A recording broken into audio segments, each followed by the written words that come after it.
મિત્રો, અગાઉના લેક્ચરમાં આપણે પૂર્ણાંક સંખ્યાઓ વિશે છે એ ભણ્યા હતા. એ પૂર્ણાંક સંખ્યાઓની માહિતી છે એ આપણે મેળવી હતી કે કોને પૂર્ણાંક સંખ્યા છે એ કહેવાય છે.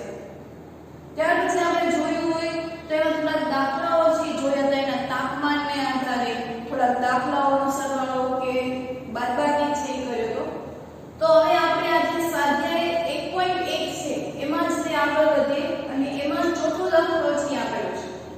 અને ચોથો દાખલો એવો છે એ રકમ છે એ તમારી પાસે ટેક્સ્ટ બુકમાં છે જ તે ધ્યાન રાખજો. ટેક્સ્ટ બુકમાં તે તો રકમ આપી છે કે એક વિમાન સમુદ્ર તટથી 5000 મીટરની ઊંચાઈએ ઉડે છે. બરોબર, ચોથો દાખલો છે આપણી સાથે જ દોડતા જઈએ છે. આ કોઈ એક સમુદ્ર છે, ઈ સમુદ્રની ઊંચાઈએ એક પ્લેન છે એ ઉડે છે. સપોઝ કે આ એક પ્લેન છે, માની લેજો કે આ એક વિમાન છે અને ઈ વિમાનનું અંતર સમુદ્રના તટથી કેટલું છે તો કે 5000 મીટર છે. જે ઉડે છે ત્યાંથી લઈને સમુદ્રની સપાટીથી એ બંનેનું અંતર કેટલું છે તો કે 5000. પછી તો કે આ વિમાન કોઈ ચોક્કસ બિંદુ પર આ વિમાન સમુદ્રની સપાટીથી 1200 મીટર નીચે તરતી સબમરીનની બરાબર ઉપર છે. હવે નીચે કોઈ એક સબમરીન છે ઈ તરે છે, ઈ સબમરીનની બરોબર નીચે છે. બરોબર, આપણે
1642 છે ઉપાડ્યા તો અહીંયા શું થશે -1642 અને જો જમા કરાવેલા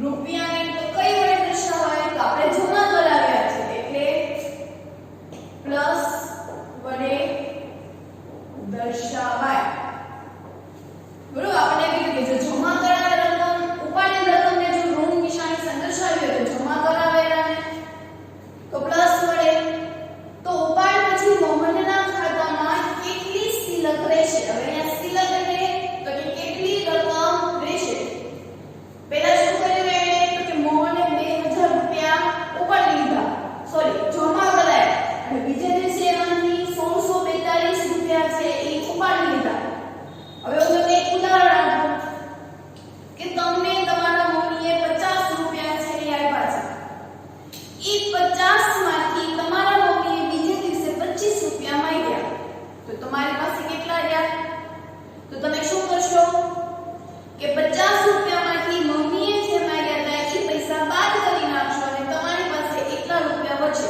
તો એવી જ રીતે મોહને બેંકમાં 2000 રૂપિયા જમા કરાવ્યા અને બીજા દિવસે એને 1642 રૂપિયાની જરૂર પડી અને એને ઉપાડી લીધા એટલે આપણે એવું કીધું કે એને ઋણ નિશાની વડે દર્શાવો તો જો જમા કરાયેલા રૂપિયા હોય એ કઈ વડે દર્શાવાય તો કે પ્લસ વડે તો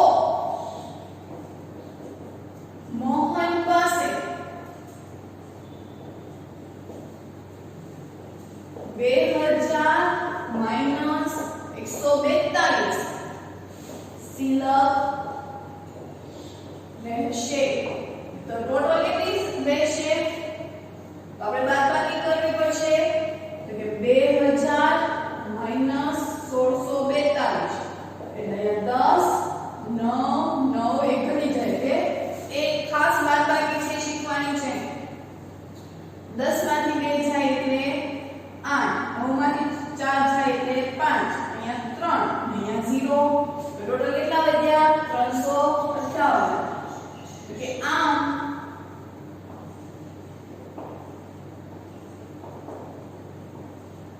મોહન પાસે 358 રૂપિયા રહેશે ખબર પડી આમાં શું કર્યું કે મોહન પાસે 2000 રૂપિયા હતા અને એને બેંકમાં છે ઈ જમા કરાયા બીજા દિવસે એને 1642 રૂપિયા ઉપાડી લીધા અને પછી એવું કીધું કે જો ઉપાડેલ રકમને માઈનસ વડે દર્શાવાય તો જે જમા કરાયા છે તો એની નિશાની કેવી રહે તો કે પ્લસ એટલે હંમેશા યાદ રાખો કે ક્યારેક આપણે જે પૈસા હોય એમાંથી કાંઈ વાપર્યા હોય તો ઈ વાપરેલા પૈસાને માઈનસ વડે છે એ દર્શાવવા પડે આપણે કપડા લેવા ગયા હોય દિવાળીના અને પપ્પાએ 1000 રૂપિયા આપ્યા હોય અને એમાંથી આપણે 700 રૂપિયાનું પેન્ટ ખરીદીએ તો તમારી પાસે ટોટલ કેટલા રૂપિયા રહેશે તો એ 1000 છે એ તમારી શિલક છે શું છે એ શિલક એટલે તમારી પાસે મૂળ રકમ થઈ એમાંથી 700 રૂપિયાનું શું ખરીદ્યું પેન્ટ તો તમારી પાસે ટોટલ કેટલા રહ્યા તો કે 300 રૂપિયા રહ્યા કેટલા રૂપિયા રહ્યા તો તમે 300 રૂપિયાની શું કરી કહેવાય તો તે બચત કરી કહેવાય એટલે તે મોહને પણ 358 રૂપિયા છે એની બચત કરી તો હવે એના પછી છે છઠ્ઠો દાખલો ખાસ જોવાનો છે મોસ્ટ આઈએમપી લખવું હોય તો તમે લખી નાખજો સ્ટાર કરવો હોય તો સ્ટાર કરી નાખજો ખૂબ જ મોસ્ટ આઈએમપી પ્રશ્ન છે તો એને એવું કીધું કે રીટા બિંદુ A થી હવે અહીંયા આપણે છઠ્ઠો દાખલાની આકૃતિ દોરવાની છે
કે પશ્ચિમ તરફ આવતા કિલોમીટરને ઋણ વડે દર્શાવાય. શેના વડે દર્શાવાય? તો કે ઋણ વડે. એટલે કેવા થઈ જશે? -10. 10 કિલોમીટર એટલે જો હું ઋણ વડે દર્શાવીશ તો એ કયો કિલોમીટર થઈ જાય? તો કે -10. તો બિંદુ A થી તેની અંતિમ સ્થિતિને તમે કઈ પૂર્ણાંક સંખ્યા વડે દર્શાવશો? એની સ્થિતિ છેલ્લે કેવી થઈ જશે? અહીંયા 10 છે તો એને તમે નિશાની લગાડશો તો અંતિમ સ્થિતિ કઈ થાય? તો કે -10. તો અંતિમ સ્થિતિ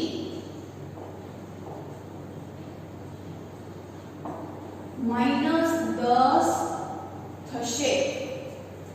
બરોબર? ખાસ સમજવાનું આવા દાખલાઓ છે તમારી કોમ્પિટિટિવ એક્ઝામમાં છે એ પૂછાય છે એટલે ખાસ સમજવાનો પ્રયત્ન કરજો. ફરી એક વખત સમજાવી દઉં છું કે બિંદુ A છે. બિંદુ A એટલે કયું છે?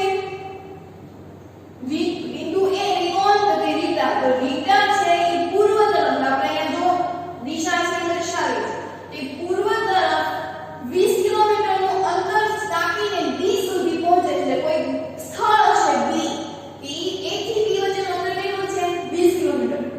ફરી પાછી હવે છે રીટા છે એ B થી લઈને C સુધીનું અંતર છે એ કાપે છે અને એમાં એ 30 કિલોમીટર કેટલું અંતર કાપે છે? તો કે પશ્ચિમથી 30 કિલોમીટરનું અંતર. એટલે તમે જુઓ એ C બિંદુ પાસે પહોંચે છે અને B થી લઈને C સુધીનું અંતર છે એ 30 કિલોમીટર છે. કેટલું અંતર આપ્યું છે? 30 કિલોમીટર. એટલે જ્યાંથી ઈ ગઈ હતી તો ત્યાંથી લઈને એનું અંતર તો 20 થઈ ગયું. આ A થી B સુધીનું અંતર છે 20 કિલોમીટર હતું. હવે B થી C સુધીનું B થી C સુધીનું અંતર કેટલું હતું? 30 કિલોમીટર. પણ એમાંથી A થી B વચ્ચેનું અંતર કેટલું મળ્યું? 20.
43. એવી જ રીતે જમણી બાજુ છે એ કરીએ. હવે આપણે આ બધું યાદ રહી ગયું. આપણે શું નક્કી કર્યું હતું? માઈનસ પ્લસ પ્લસ માઈનસ શું કામ આવતા હતા? જમણી બાજુ કરીએ તો સૂત્ર ડાયરેક્ટ છે a plus b. a plus એટલે a એટલે 118, b એટલે 125. જો ડાયરેક્ટ આવી ગયું. એનો જવાબ આપણને ખબર છે શું મળ્યો? 243. અહીંયા પણ જો ડાબી અને જમણી બાજુ સરખી મળી તો શું થઈ ગયું? ડાબા બરાબર જવાબ. એના પછી ત્રીજો દાખલો. તો એમાં પણ ડાબી બાજુ તો a minus minus b. a એટલે 75 માઈનસ માઈનસ b એટલે અહીંયા મૂકશે માઈનસ 84. ફરી પાછી તે સરખી કિંમત આવી એટલે કે 75 વત્તા 84 સરવાળો કરશો એટલે આવશે 159. 5 ને એકમ એકમનો સરવાળો કરીએ એટલે 5 વત્તા 4 9, 7 ને 7 14 ને 15 કેટલો જવાબ આવ્યો? 159. એવી જ રીતે જમણી બાજુ તો ડાયરેક્ટ સૂત્ર છે a પ્લસ b એટલે કે 75 વત્તા 84. જો ફરી પાછું આવી ગયું તો જવાબ આવ્યો 159. એટલે કે ડાબી બાજુ બરાબર જમણી બાજુ.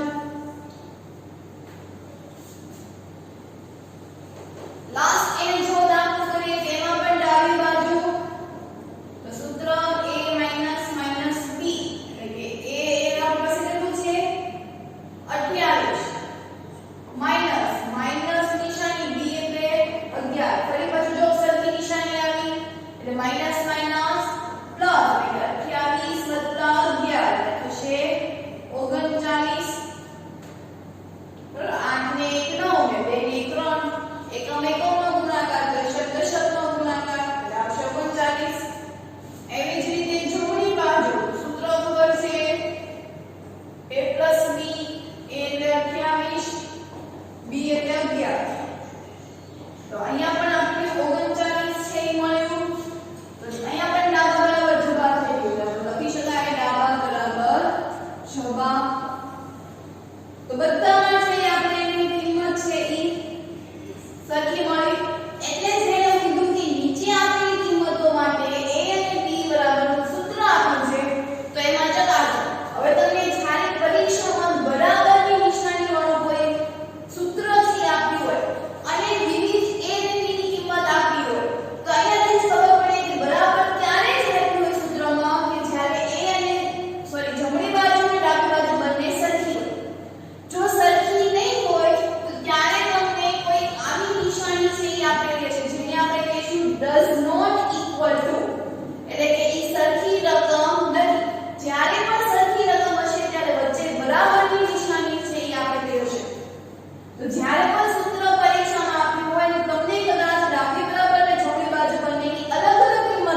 29 માઈનસ 24, 9 માંથી 4 જાય એટલે 5, અહીંયા 1. જવાબ શું આવ્યો? 15. 15 માઈનસ 15, તો 15 માંથી 15 જાય એટલે જવાબ આવશે 0. 15 માંથી 15 જાય એટલે શું આવશે? 0. આ બાજુ કરી જોઈએ તો 36 plus minus minus plus minus minus એટલે માઈનસ 52 અને અહીંયા થઈ ગયા plus plus sorry minus minus plus એટલે શું આવ્યો? 36. અહીંયા વિરુદ્ધ નિશાની છે પ્લસ માઈનસ અને અહીંયા પ્લસ પ્લસ ની બે સરખી નિશાની છે, તો બે સરખી નિશાની હોય ત્યારે પ્લસ હોય, વિરુદ્ધ નિશાની હોય ત્યારે માઈનસ આવે, તો માઈનસ પ્લસ. તો હવે 36 માંથી 52 જાય તો આવશે માઈનસ 36. એટલે 36 દુ સોરી 52 માંથી 36 અહીંયા 12 4 1 12 માંથી 6 જાય એટલે 6. કેટલો જવાબ આવ્યો? 16. પણ કેવા? માઈનસ. કેવા આવ્યા?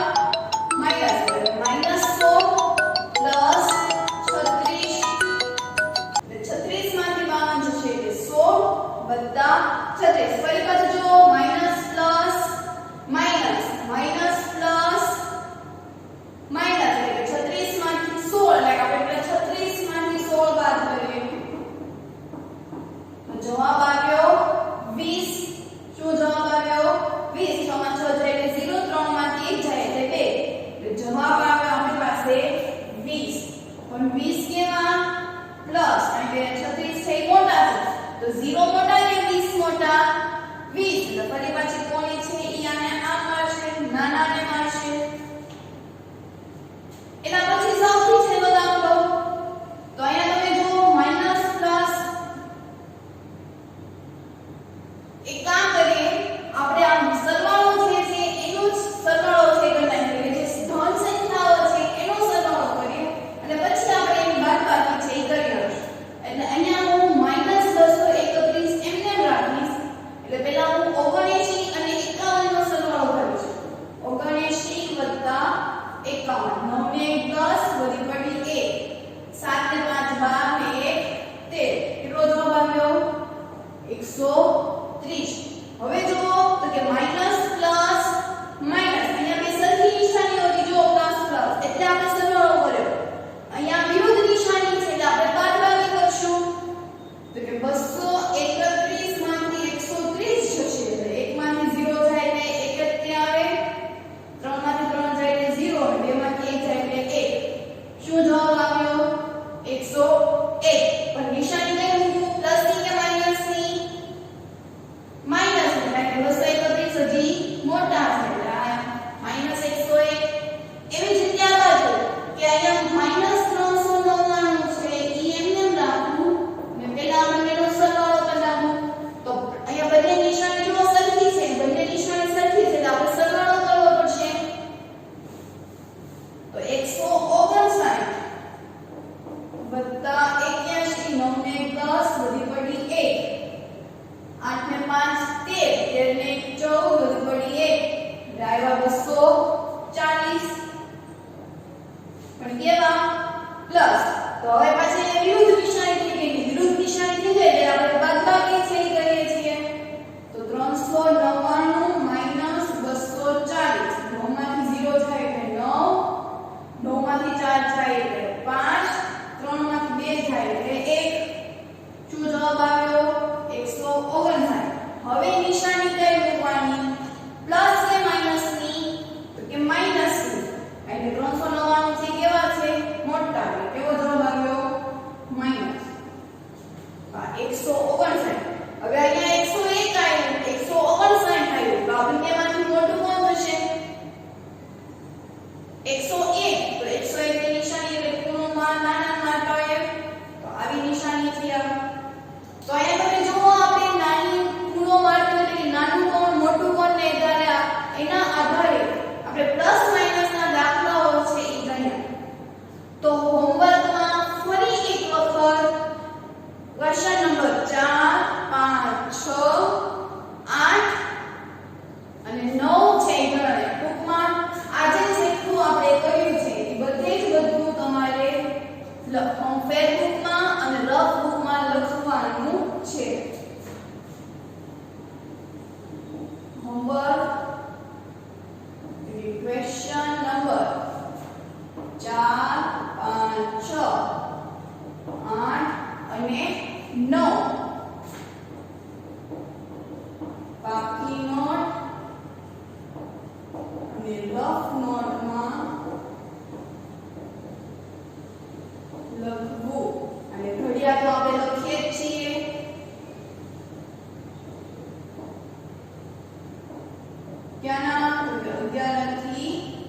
હિસ્સા